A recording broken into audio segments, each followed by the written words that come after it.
swimming pool full of water, craving a breath. It has real power, right? Tolerance. Tissue tolerance. It takes more of the drug to achieve the same effect. There are a couple in there that are not there, but I'll add use despite consequences. You get in trouble with the law, you get in trouble at home, you have trouble at school or work or whatever, and you continue to use anyhow.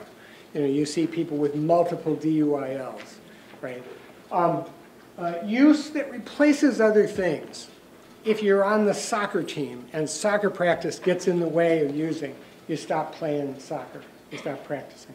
If there are people who say, boy, you get tied too much, you stop hanging around with those people.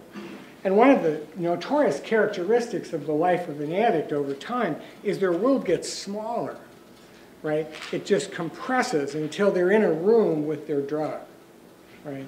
And they've abandoned all the things that get in the way. And it really, back to that fight or flight, they're in survival mode, right? I read an article called Alcoholism and Free Will. I don't know if it's on our website, but it talks about the addict or alcoholic brain being converted in such a way so that they defend their addiction with the same ferocity that they would defend their life if someone was trying to kill them.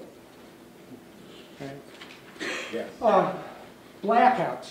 Blackouts are not to be confused with the fraternity boy, haha, what did I do last night?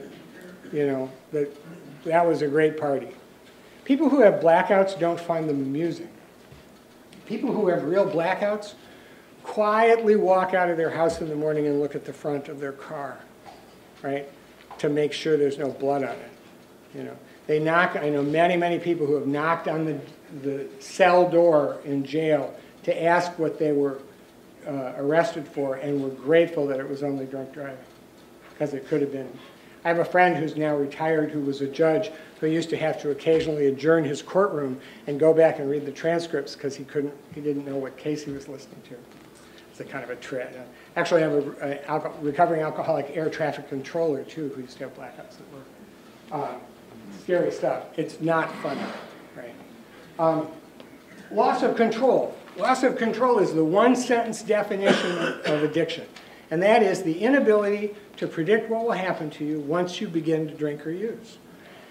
It does not mean that every time you use, you turn into a werewolf. It means you can't be sure, right?